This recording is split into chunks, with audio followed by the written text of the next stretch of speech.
ازيكم يا جماعة في بودكاست جديد. النهاردة هتكلم عن أكتر حاجة مهتمين بيها احنا كجيل، يعني الجيل بتاعنا مهتم بيها جدا ونفسه ان هو يعملها ونفسه ان هو يحققها في يوم من الأيام، ألا وهو انه يسافر برا. ولكن المشكلة ان احنا بندرس، مش معانا فلوس اصلا ان احنا نسافر برا، فازاي ان احنا نقدر نعمل حاجة زي كده؟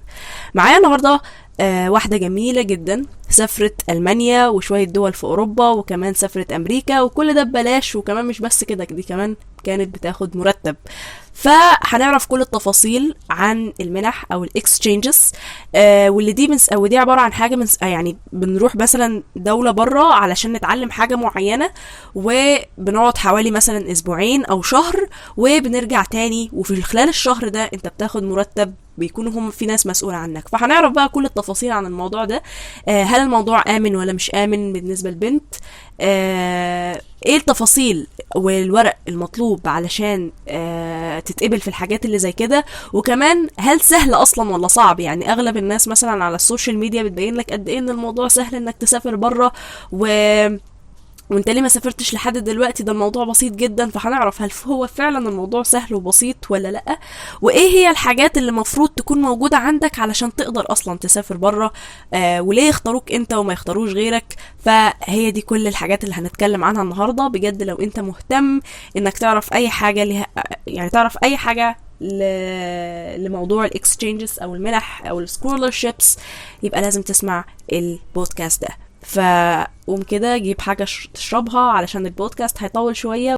ولكن قبل ما ابدا، يا ريت تعملوا لي سبسكرايب علشان تشوفوا كل البودكاست اللي جايه لو انتم مهتمين بالنوعيه دي من البودكاست. وان شاء الله هيكون البودكاست اللي جايه لسه هنتكلم عن حاجات كتير، ومنها هنتكلم عن المنح الدراسيه اللي تروح فيها تدرس في جامعه بره. فلو انتم مهتمين بكل المواضيع دي، يا ريت تعملوا سبسكرايب واعملوا لايك للفيديو ده او للبودكاست ده علشان ده بيشجعني. وبس كده، يلا نبدا البودكاست. اولا كده عرفينا بنفسك، وانتي روحتي كام سكولرشيب قبل كده؟ اوكي، انا ندى قاسم، سنة رابعة طب اسوان. ورحت كام سكولرشيب؟ رحت اتنين. اول واحدة كانت في 2019 كانت امريكا، وتاني واحدة كانت في 2022 كانت المانيا، وكام دولة مجاورة لالمانيا كده يعني. مهم. بس تمام. مينلي كانت السكولرشيب في المانيا يعني. تمام.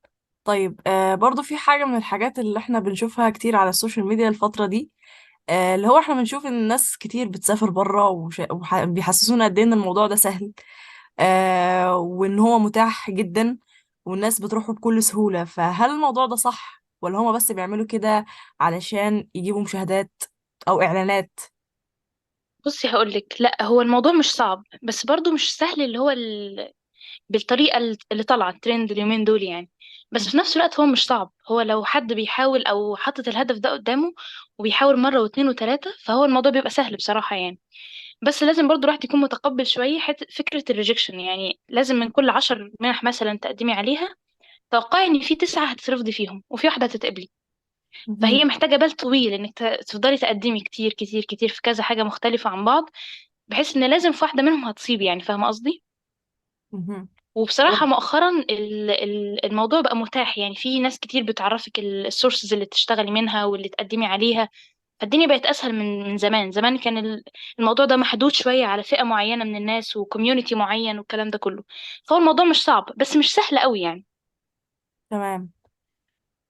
طيب، هو احنا اغلب الفيديوهات اللي بتتعمل على موضوع السكولرشيبس وكده بيكون بيتكلم اول حاجة عن الورق وعن المؤهلات وايه الحاجات اللي محتاجينها علشان نسافر، وهي الحاجات دي مهمة احنا هنتكلم عنها بس في اخر البودكاست، لان حاسة ان في حاجات تانية اهم الناس ما بتهتمش بيها قوي وما بتركزش عليها. يعني مثلا من الحاجات اللي ناس كتير سألتني عنها لما قلت ايه الحاجات اللي محتاجين تعرفوها عن السكولرشيبس، قالوا لي عن اللغات. هل اللغة الإنجليزية مهمة للسفر ولا مش مهمة؟ هو طبعا مهمة، لأن انتي بتتناقشي وبتتحاوري مع ناس من ثقافات مختلفة ولغات مختلفة. اللغة الوحيدة اللي بتجمعكم بتكون اللغة الإنجليزية. فهي مهمة بس مش لازم تبقي بيرفكت فيها. دي البوينت اللي محدش كتير بيقولها.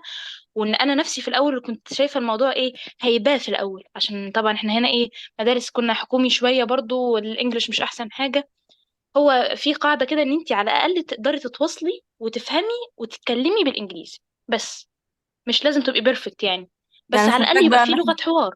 اه يعني بس اللي هي الكوميونيكيشن سكيلز بس، لكن مش محتاجة انك تكوني بقى عارفة بالظبط. قواعد ما وكم. هو انت عشان تتكلمي انجلش، عشان تفهمي وتتكلمي انجلش لازم يكون عندك جرامر، بس مش بيرفكت، يعني مش لازم تبقي مستوى واو في الانجليش، اللي هو بيقولوا ايه at least you can communicate. فاهم قصدي؟ يعني نقدر نقول كده مثلا B1 مثلا. بالظبط كده. تمام. وبالذات كمان في السمر بروجرامز والحاجات اللي هو بتبقى لسه للطلبة وكده، مش بيتكوا قوي على الانجليش، يعني مش لازم تكوني بيرفكت فيه. مهم. تمام. بس دي الفكرة. طيب برضو من الأسئلة اللي اتكررت كتير، هو كان ايه شعورك لما سافرتي لأول مرة؟ بصي هقولك، انا كنت صغيرة، كنت عندي 17 سنة، كنت في تانية ثانوي وقتها. مهم. فهي الأول تجربة جديدة طبعا تماما. وكنت في الأول خايفة، يعني الموضوع لما دخل في الجد بصراحة كنت خايفة. في الأول كنت بقدم عشان كل اللي حواليا بيقدموا في كل المنح بقى والكلام ده كله. بس لما أنا جيت اتقبلت ودخلت في الستبس بتاعت الورق بقى والسفارة ومش عارف ايه والكلام ده، الموضوع كان مرعب طبعا، هو ايه مرعب مرعب يعني. هو انا اتقبلت ولا ايه؟ انا دخلت في الجد ولا ايه؟ بالظبط، اللي هو أنا لسه صغيرة على الحاجات دي. اه. بس لكن واحدة بواحدة، ويعني بصراحة الجروب اللي كان طالع معايا برضو من مصر هنا كانوا بنات زي العسل، فالدنيا كانت لذيذة. وكانت اول مره اطلع بره، يعني كنت اول مره اطلع، مش هقول لك بره مصر، ده بره الصعيد يعني يعتبر مم. لوحدي. بس فكانت تجربه لطيفه بصراحه، يعني في الاول كان في شويه خوف وقلق، بس انت لما بتشوفي انك بتكسري الحاجز ده، واول مره طبعا تتكلمي مع ناس امريكان، مش حد بيعلمك انجليش او كده. اه. الموضوع برضو ليه رهبه في الاول، خدت اول كام يومين كده خايفه اتكلم، اللي هو عارفه بقعد بعيد وبتعشى لوحدي خايفه اتكلم مع الناس دي. بس بعد كده يعني كانت الدنيا لطيفه خالص بصراحه، تمام. جدا يعني، هو اكسبيرينس رائعة. تمام، هو انت لما روحتي امريكا انت قعدتي مع عيلة امريكية صح؟ لا بصي، هو البرنامج اللي انا طلعت معاه كان برنامج تيك جيرلز. ده عبارة عن برنامج للتكنولوجي والبروجرامينج للبنات من سن 15 ل 17 سنة. تمام. فاحنا لينا اصلا مكان بننزل فيه اللي هو في الجامعة، يعني كانت في جامعة فيرجينيا تك، فالإقامة كانت في سكن الجامعة. تمام. ولما كنا برضو في العاصمة كانت برضو في واشنطن ساعتها، كانت برضو السكن بتاع الجامعة اللي احنا نازلين فيها. ليه؟ لان انا كنت طالعه مع برامج السفاره او الخارجيه الامريكيه عموما. بيبقى ليهم اماكن، يعني ما بتقعديش في مكان لوحدك او انك تبقي مسؤوله من نفسك والكلام ده، لا. بتبقي في جروب كامل وبيبقى ليكم سكن تبع، وغالبا بيبقى جامعات، يعني اغلب منح السفاره بتبقى سكن جامعات، لان دي منحه دراسيه تعتبر، بس صيفيه، اسمها المنح الصيفيه يعني. فدي تمام. حاجه دراسيه، كنا بندرس الكورسز بتاعت البروجرامينج والتكنولوجي والحاجات دي في الجامعه. فاحنا بننزل في سكن الجامعه. كان لينا يومين في اخر البروجرام انك تقعدي مع الهوست فاميلي. ودي انت بتحطي الريستريكشنز بتاعتك كلها، يعني لو عايزه ما يكونش فيه ولاد في البيت، ما يكونش فيه العيله، يعني تكون ناس عواجيز، ما يكونوش ناس شباب صغيرين، ما يكونش فيهم عندهم ولاد، تكون العيله كلها بنات، يكون المساحه قد ايه والكلام ده كله انت بتحطيه. يعني انا اليومين اللي قعدتهم في عند الهوست فاميلي كنت حاطه الريستريكشنز بتاعتي دي كلها. وقعدت عند اب وام عندهم حاجه و90 سنه غالبا، كبار سنا قوي. كان معايا بنت تانية اللي معايا في البرنامج يعني. وكانوا سايبين لي البيت، كان عباره عن دورين، كانوا سايبين لي الدور اللي فوق ده محدش بيدخله خالص غيري انا بس، عشان الحجاب وعشان اخد رأي يعني، مور برايفسي كده. ما شاء الله. وما حسيتش باي نوع بصراحه من القلق يعني خالص.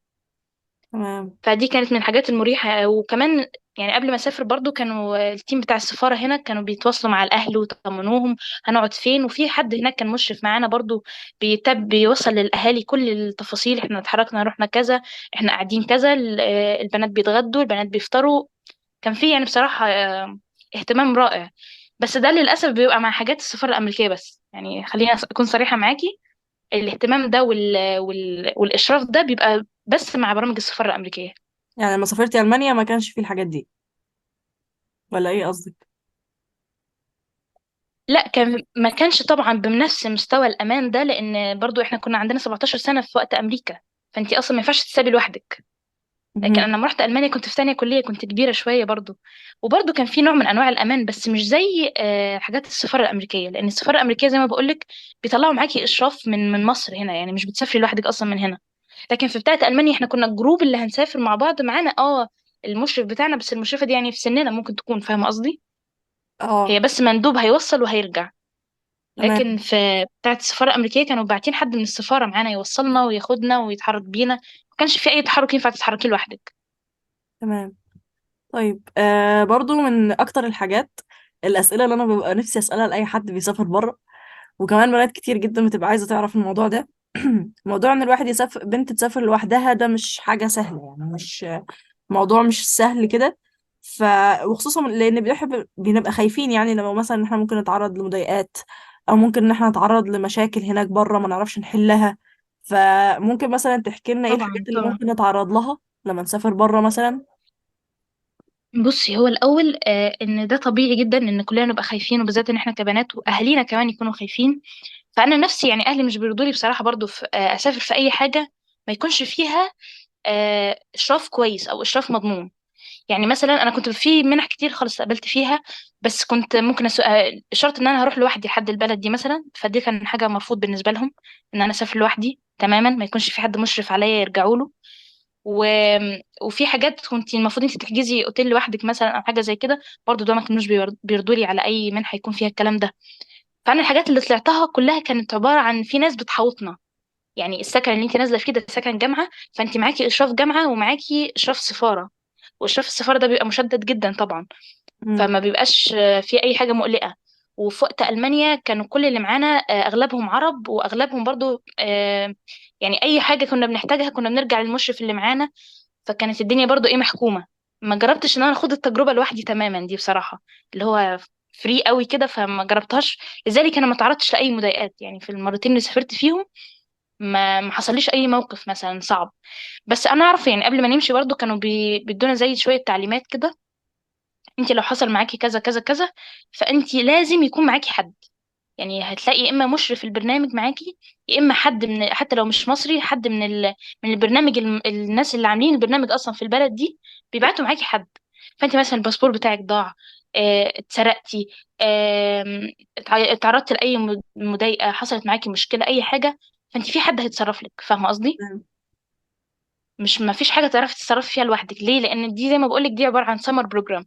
يعني انت بتروحي مسؤوله من حد وبترجعي مسؤوله من حد، غير الناس اللي بتسافر تدرس بره، انت كده مسؤوليتك بالكامل على نفسك. فدول ممكن يكونوا بيتعرضوا لحاجات مشاكل، او ما يعرفوش يتصرفوا فيها، او يتحطوا في مواقف ضغط في غربه والحاجات دي كلها. لكن انا بصراحه ما جربتش ده قبل كده، يعني مش هقدر افيدك قوي في الحته دي، لان كل اللي طلعت معاهم كان في اشراف كامل عليا، فما كنتش بتعرض لحاجه. يعني فاهمه قصدي؟ امم. تمام. طيب، برضو في ناس سألت بتقول لو انا مثلا في كلية طبية او في كلية عملية، وحاسة ان انا مش هقدر ان انا اسافر بسبب مثلا الغياب او بسبب الامتحانات، فازاي ممكن نتصرف في الموضوع ده؟ بصي، دي طبعا نقطة جميلة جدا، وخصوصا بتوع طب بشري، عشان الامتحانات بتاعتنا بتبدأ متأخر خالص، بنبدأ في شهر 9 أو 10 ونخلص في متأخر، يعني مفيش أجازة الصيف. امم. وللأسف أغلب البرامج التبادل دي بتبقى إيه؟ سمر بروجرام، يعني دايما بتبقى في الصيف، يعني فترة ما قبل الامتحانات زي ما بيقولوا. ف والله يعني الحل الوحيد في الحتة دي إن الناس تسافر أو تجرب تدور على الفرص دي قبل ما يدخلوا في معمعة الامتحانات. يعني عندك سنة أولى وتانية بنمتحن في الأوقات العادية بتاعت البشر الطبيعيين، اللي هو بناخد أجازة صيف. امم. فدي كانت آخر عهدي يعني بالمنح. يعني حاليا من ساعة ما دخلت سنة تالتة وأنا مش عارفة أسافر في أي حاجة بسبب النقطة دي. تمام. فالنصيحة الأولى والأخيرة إنك في سنة أولى وتانية تعرفي تسافري فيهم، يعني لأن بيبقى عندك إجازة صيف، يا إما بعد ما تخلصي الكلية. يعني كل مرحلة ليها منح. في منح بتبدأ من لازم تكوني متخرجة، في منح قبل ما تدخلي الكلية، في منح في فترة الكلية. فترة الكلية معاكي لحد سنة تانية للناس الميديكال، يعني اللي هم بيمتحنوا في الصيف. تمام. لكن لأن المنح كلها بتبقى موجودة في الصيف، يا إما تأجلي بقى سنة رابعة وخمسة، دول تأجلي ما تعمليش أي حاجة فيهم. تمام. يعني قبل كده. يعني هي المنح دي بتكون قد ايه مثلا؟ يعني بتبقى شهر ولا بتبقى اقل من شهر؟ بصي هقولك المتوسط شهر. متوسط منح سفارة أمريكية مثلا هي تعتبر يعني أشهر حاجة وأنظف حاجة. متوسط شهر، في ناس بتوع شهر ونص، في ناس بتوع 3 أسابيع، بس المتوسط شهر. تمام. في أجازة الصيف بتبدأ من شهر 7. تمام. والمفروض ان احنا بقى نقدم عليها من امتى؟ بيفتحوا تقديم في شهر 12 من السنة. يعني مثلا أنت في شهر 12 2023 بيفتح باب التقديم لمنح الصيف 2024. فاهمة قصدي؟ تمام. يعني كل شهر 12 المفروض ان احنا بنفضل ندور على المنح اه، عشان يمكن من قبل كده، يمكن من شهر 11 ممكن لو في حاجة بتبدأ بدري عشان في ناس في منح بتقفل بدري. تمام. يعني في الفترة دي من 11 ل 12. وطبعا الابليكيشنز كلها بتقفل اعتقد في اول واحد. اغلب حاجات السفارة بتقفل في اول واحد. السفاره الامريكيه ولا اي سفاره؟ لا، السفاره الامريكيه. تمام. لان لكن منح السفاره الامريكيه هي تعتبر اشهر حاجه في المنح بتاعه الاكستشينج او بتاعه اللي هو السمر بروجرامز دي كلها. تمام.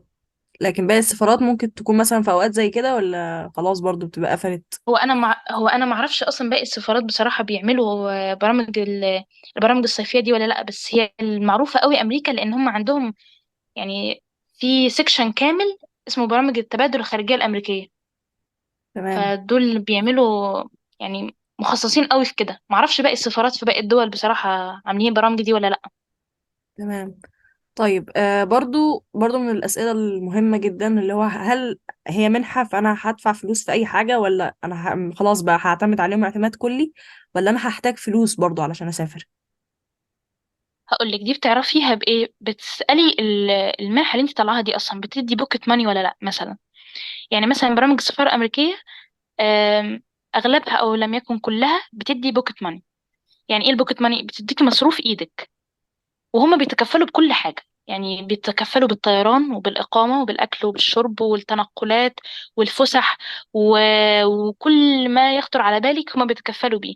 وبيدوكي زيادة عليها بوكيت ماني مصروف في إيدك لو أنت عايزة تشتري بقى حاجة لأهلك، تشتري حاجة لنفسك من البلد، الكلام ده كله. يعني أنا أفتكر بس يعني مش هكون مفتكرة المبلغ بالظبط لأن ده من 5 سنين. وقت السفارة الأمريكية هم كانوا دافعين كل حاجة لدرجة إن هم كانوا دافعين لي طيران من أسوان للقاهرة.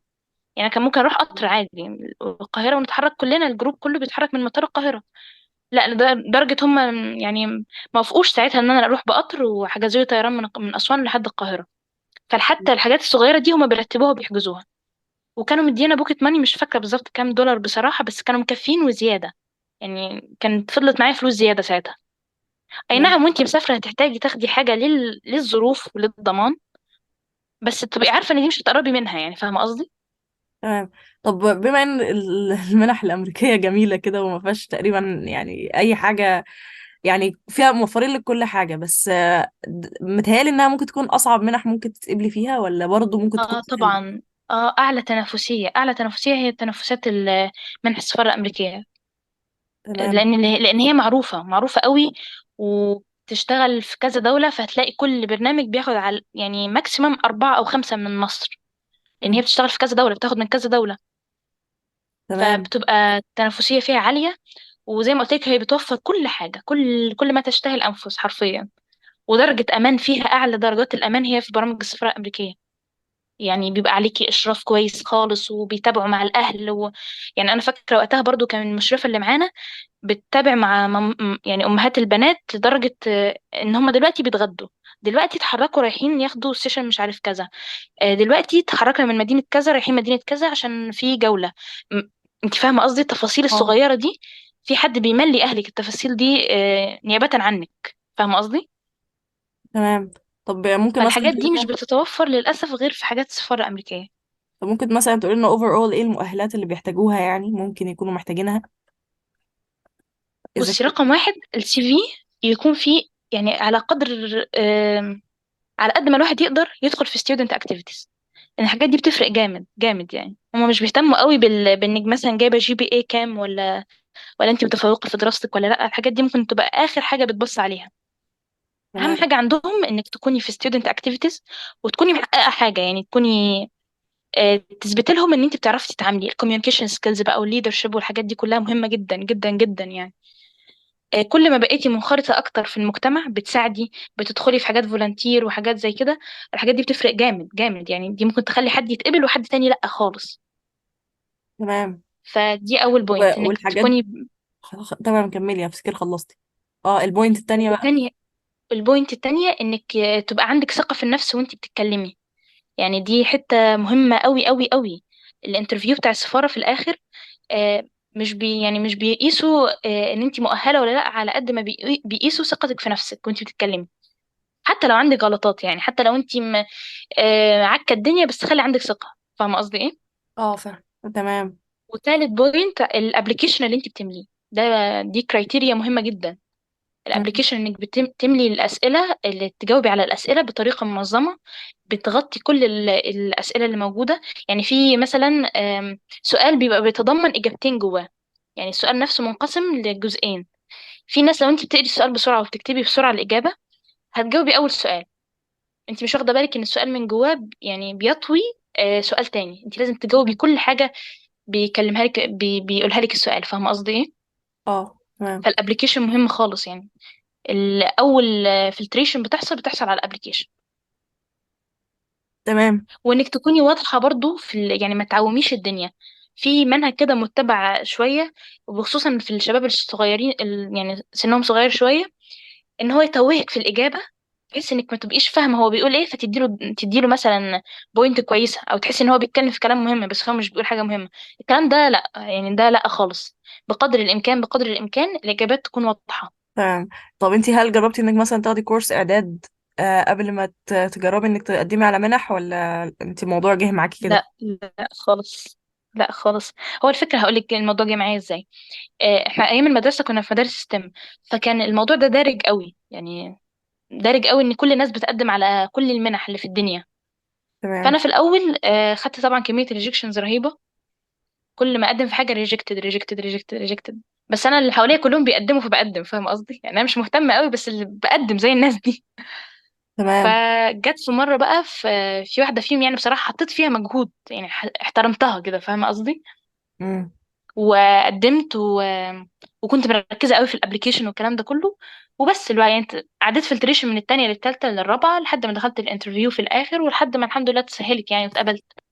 بس ما خدتش أي حاجة تجهيزية لأي حاجة في الدنيا. طيب بالنسبه للموضوع ازاي اقنع اهلي، يعني انت قلتي لي ان انا رحت سكولارشيبس كلها فيها الامان عالي، فممكن عشان كده اهلك وافقوا.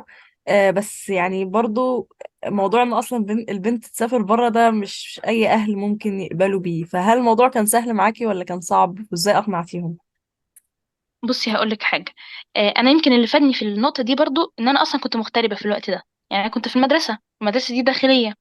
مهم. فأنا أصلا مغتربة. فأنا مش كل حاجة كنت بقدم عليها بروح أقول لأهلي إن أنا بقدم على كذا فينفع أقدم ولا لأ، مثلا مش بستنى منهم إجابة، فاهمة قصدي؟ اه، انت بتحطيه في لأن الامر أنا الواقع أوريدي كده أصلا اصلا. بالظبط مش موضوع، مش بحطهم في الامر الواقع قد ما الموضوع بيجي كده. يعني انا مثلا مش هروح اقول لهم انا بقدم في كذا كذا فهيقولوا لي لا، فمش هقدم. لا، انا بقدم مع زمايلي في كل اللي بقدمه. اللي بتقبل فيه هاجي اقول، لو اتقبلت يعني هاجي اقول لهم، لو ما اتقبلتش مش هقول لهم، فاهمه قصدي ايه؟ هما ازاي بقى فلما جات لي تقبلوا اصلا بقى، الموضوع يعني؟ هما اكيد ما هو انا فكرة في هما الاول بقى مش هيبقوا فاهمين اصلا يعني ايه سكولارشيب وانت هتروحي تعملي ايه. بالظبط، ما دي بوينت مهمة جدا برضو، انك لازم تبقى عندك طريقة مقنعة انك تعرفيهم فايدة او اهمية الحاجة دي ايه. يعني هقولك على سبيل المثال، انا وقت ما اتقابلت في تيك جيرلز كلمت ساعتها كنت في المدرسة، فكلمت ماما قلت لها انا اتقابلت في منحة في امريكا وواحد اتنين تلاتة اربعة. عايزة اقولك ان قالت لي ايه، طيب يا ندى لما ترجعي نبقى نتناقش في الموضوع ده. اللي هو هي مش فاهمة، مش فاهمة. هو بالنسبة لها ايوه ماشي، الحاجات الكتير اللي بتعملوها دي انتوا في المدرسه والكلام ده لما ترجعي هنا نبقى نتناقش في المواضيع دي، ما اهتمتش، فاهمه قصدي؟ اه. فلما رجعت بقى وقعدت معاهم كده، والله انا قدمت في كذا وكذا وكذا، والمنحه دي مش بتقبل غير ناس معينين، والاستفاده اللي هستفادها واحد اتنين تلاته وهتفيدني بعدين، وشهاده كويسه خالص في السي في بتاعي. وانا في وقتها برضو كان معايا كذا بروجكت، يعني بيعتمد على البروجرامينج وبيعتمد على الالكترونيكس، وكنت واخده بيه مركز تاني جمهوريه مصر هنا في مسابقه ايسف. فالموضوع ده فادني يعني، التجربه ان انا هسافر هتعلم البروجرامينج هناك والتكنولوجي هناك، ده هيفيدني كتير في المشروع بتاعي، وهيفيدني بعدين. انا كنت حابه ادرس كمبيوتر ساينس اصلا في الاول، فكانت دي خطوه مهمه جدا هتبقى في هو مستقبلي. انا قلت اسالك ف... السؤال ده يعني، لو انت مهتمه قوي بموضوع التكنولوجي وعليك شهادات اه وقتها كتير جدا كده، جدا. فاللي هو بعد كده لقيتك دخلتي طب بشري، فايه ده التحول ده يعني؟ خريطه القدر. اه، يعني هو جه معاكي هي كده الموضوع. فزي ما بقولك انا قعدت معاهم وفهمتهم اهميه الموضوع. فمش هكدب عليكي، في الاول اتقابلت في حته اللي هو طب ازاي، طب فين، طب ليه، طب ايه الفايده. يعني ماما دايما كانت بتسالني السؤال ده، هتستفادي ايه، ايه اللي هيعود عليكي يخليكي تغامري بحاجه زي كده او يخلينا نوافق مثلا. فدي محتاجه منك سكيلز بقى انك تعرفي تقنعي، وانك يعني لنفسك تكوني مقتنعه بالقيمه اللي هيضيفها لك البرنامج ده، الحاجه اللي هتسافريها. فاهمه قصدي ايه؟ يعني انا كنت مدركه ومؤمنه كمية الاستفادة اللي هستفادها، ان انا هتعلم في جامعة نظيفة جدا هناك، هاخد الكورسات دي في جامعة نظيفة، والشهادة عالية هتبقى وهتنفعني خلاص في السي في، وهبني علاقات وتجربة جديدة وكل الكلام ده كله. فعرفت اقنع نفسي بيها، عشان كده عرفت اقنع غيري، عشان كده عرفت اقنع بابا وماما. فاهمه قصدي ايه؟ مم. وهم طبعا يعني بالنسبه لهم اي اب وام، لو انت اديتيهم الموضوع ب... باريحيه، وبينت لهم ان قد ايه هو مفيد الحاجه دي، والقيمه اللي هتعود عليكي بيها، محدش هيقف مستقبل قدام مستقبلك يعني. فاهمه قصدي ايه؟ اكيد طبعا، هما بس الموضوع بيبقى موضوع خوف يعني هما في عليهم. الاول طبعا بيتاخدوا جامد، في الاول خافوا. وعايزه اقول لك لحد ما قبل ما اسافر باسبوعين، كان في يعني حد من السفاره المفروض بيتابع مع الاهالي عندنا، يعني ولي امر كل واحد، ويطمنوا ويعرفوا عن المواضيع هتمشي ازاي. لولا الحاجات دي ما كانش طبعا حد في البيت عندي هيوافق بحاجه زي كده. بس بجد كان في يعني مرحله من الامان عاليه جدا، وكان في حد متابع معاهم قبل ما نسافر اصلا، بيقول لهم ده هيعملوا كذا وكذا وكذا، وما تقلقوش احنا هنكون معاهم في كل حاجه، مش بيتحركوا لوحدهم، ما بيروحوش لوحدهم. فبالنسبه لهم خلاص يعني انت في حد، انت مسؤوله من حد. وكمان الامان بتاع برامج الخارجيه الامريكيه مش سهل. يعني انت في بلد مختلفه، فهم عمرهم ما هيسيبوكي، عمرهم ما هيبقى الموضوع ما فيهوش امان. فدي مم. كانت من البوينتس اللي خلتهم يوافقوا بصراحه. لكن بعد كده جات لي حاجات كتير طبعا كانت ما فيهاش نسب الامان دي، ما كانوش بيوافقوا بصراحه مش هكدب عليكي. تمام. طيب في حاجه تاني برضو ما كانوش بيوافقوا عليها، ان التوبيك اللي انت رايحه عليها، يعني الاستفاده اللي هتستفاديها ايه. وانا بصراحه بايدهم في الحته دي، انا مش من مؤيدين الناس اللي بتسافر لفكره السفر. لا، ما دي حاجه يعني لازم يكون ليكي تارجت، البرنامج اللي انت رايحه عليه ده هيفيدك في مجالك ولا مش هيفيدك في مجالك. لو هيفيدك في مجالك، رايحه تتعلمي حاجه، كان بها. مش رايحه تتعلمي حاجه او رايحه يعني لمجرد فكره السفر. دي طبعا حاجه حلوه جدا، كلنا عايزين نسافر، بس مش بتبقى مقبوله قوي عندنا، وخصوصا في الصعيد بصراحه يعني. اكيد. فدي حاجة لازم تاخدي بالك منها، وانتي بتنقي البرنامج اللي هتقدمي له، تبقي عارفة ان ده هيخدم دراستك، هيخدم الكارير بتاعك، البروجكت بتاعك، عشان تعرفي تقنعي اهلك برضه يعني. تمام. طيب انت قلتي لي ايه احسن وقت تقدم فيه، ان هو شهر 11 او شهر 12؟ آه. اه، دي الوقت اللي بتفتح فيه المنح بتاعت سفارة امريكا. لكن باقي تمام. المنح في حاجات زي اوروبا مثلا، بتبقى فاتحة على طول السنة. كل شوية بتفتحي الويب سايت اللي بتقدمي منه، وبتشوفي ايه المنح المفتوحة. تمام. طيب من فين بقى بتعرفي المنح دي؟ يعني بتلاقيها فين؟ وازاي الاقي الفرص دي واقدم عليها ازاي؟ بصي، زي ما قلت لك، امريكا هو الطريق الاول والاخير بالنسبه لي، هو برامج السفاره الامريكيه. ودي لو فتحتي الويب سايت بتاع السفاره الامريكيه في القاهره، وفتحتي اخترتي فيها برامج التبادل او المنحه الصيفيه، هتظهر لك لسته كبيره كده فيها كل البرامج. شوفي انت بقى انهي برنامج حابه تقدمي عليه. تمام. يبقى اول حاجه عندنا الويب سايت بتاع السفاره الامريكيه في القاهره، فانا ممكن ابعت لك اللينكات برضو كلها. تمام، يا ريت. دي اول بوينت. تمام. في حاجه اسمها ايراسموس او برامج المفوضيه الاوروبيه. دي بتنقسم لحاجتين. راسموس دي بتدي منح كاملة لدراسة الماجستير والدكتوراه في كل الدول أوروبا. يعني أي دولة موجودة في أوروبا هي بتدي ليها منح. وفيها جزء تاني البرامج الصيفية، إنك للطلاب يعني زي تبادل أو حاجات زي كده، أو على توبك يعني. فإحنا بنقدم على أني بقى، لو إحنا عايزين ماجستير، لو عايزين منحة كاملة ماجستير بنقدم على بتاعة الماجستير. لكن لو عايزين اللي هي البرامج الصيفية الصغيرة دي، في طبعا ويب سايتس كتير وفي حاجات كتير جدا. لو قعدنا يعني ذكرتها هنطول قوي. بس الخلاصة بتاعتها ان انت بتقدمي، هبعتلك اللينك بتاعه يعني، برضو بتفتحي بتشوفي كل موقع فيهم ايه المتاح منهم لمصر، لان هي بتفتح لكل دول العالم. تمام. ومش كل حاجة بتبقى فاتحة لمصر. فانت في كده زي أداة في الويب سايت بتحددي منها ايه المنح اللي مفتوحة لمصر، وتقدمي تمام. من عليها. هبعتلك برضو اللينك بتاعه. بس عموما هي اسم المنظمة اسمها المفوضية الأوروبية. نسيت أقولك حاجة تاني برضو. المفوضية الأوروبية ليها فرع تالت، اللي هو الفولنتيرنج، إنك تروحي تطوع. دي تمام. بقى حاجة يعني بعيدة خالص عن المنح العادية اللي هي الأسبوع أو الأسبوعين أو الشهر، وبعيدة برضو عن الماجستير.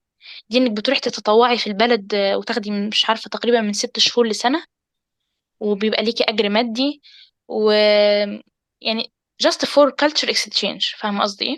اه. تمام. بس انا دي مش هعرف افيدك فيها قوي برضو، لان انا ما جربتهاش يعني. لكن البرامج الصغيره دي انت بتروحي على توبك معينه، مثلا انا منظمه فلان في امريكا في المانيا، تمام. عندي عايزه اعمل توبك عن الكلايمت تشينج مثلا. فانا هقدم بروبوزل كده للمفوضيه الاوروبيه ان انا عايزه اعمل بروجرام وعباره عن 3 اسابيع بيضم دوله كذا وكذا وكذا، هنناقش فيه التوبيك الفلانيه وهندي فيه سيشنز عن كذا وكذا وكذا وكذا، ومحتاجين تمويل. المفوضيه الاوروبيه بتوافق مثلا على البروجكت ده، بتبدا انت تنشريه على الويب سايت بتاعهم اللي هبعت لك اللينكات بتاعته، وتشوفي الدول دي، يعني تفتحي الدول لمصر مثلا والتونس والمغرب والأردن، تمام. وبيقدموا الناس، وبعدين انت بتبعتي للناس اللي هتتقبل يعني عندك، وبتتكفل طبعا بالطيران وبالإقامة وكل حاجة. بس بتبقى لمدة أسبوعين 3، وبتبقى على توبيك يعني، على توبيك معينة رايحة بقى، سواء climate change، سواء اللي هو ال sustainable arts والحاجات دي كلها. مهم. وفي منها حاجات ميديكال برضو، بتبقى لذيذة جدا، بتبقى نادرة بس بتبقى لذيذة. حاجات كتير زي كورسات بالظبط، كورسات بتروحي تاخديها في جامعة معينة أو في بلد معينة. طيب ايه بقى الأوراق والشروط المطلوبة للمنح دي؟ مفيش أي حاجة مطلوبة. يعني مفيش أي حاجة مطلوبة المفروض يعني حد جواز يعرفها. سفر والحاجات دي مفيش؟ ما هقولك، مفيش حاجة مطلوبة إنك تعرفيها قبل ما تقدمي غير إنك تملي الأبليكيشن. وانس إنك اتقبلتي، هما بيبعتولك كل الورق اللي هما عايزينه.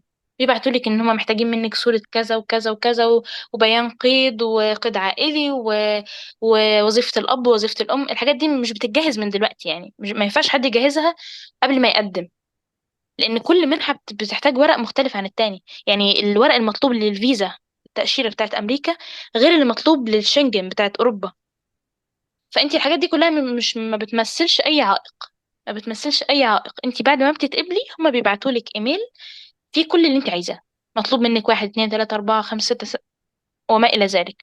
والباسبور مش يعني هو تمام، يفضل يكون معاكي باسبور من الأول يعني، بس لو مش حابة تعمليه لما تتقبلي يبقى اعمليه، مش هياخد منك وقت.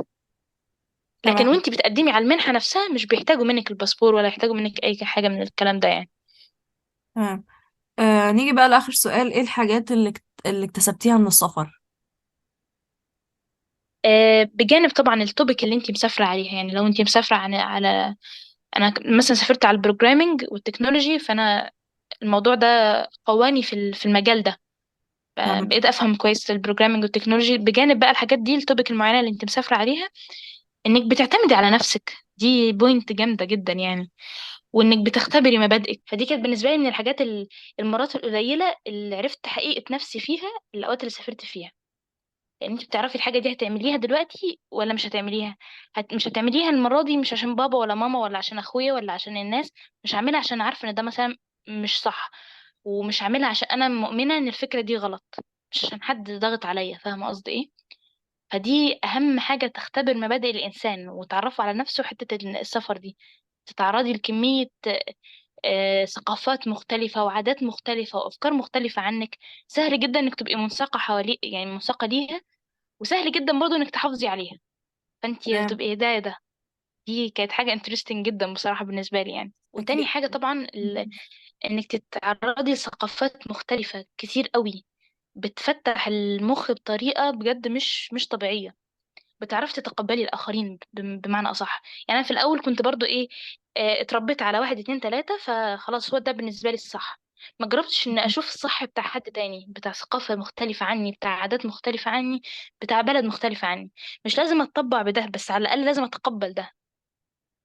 تمام. فحتة التبادل الثقافي بين الثقافات هناك ده حلو قوي قوي قوي يعني بصراحة.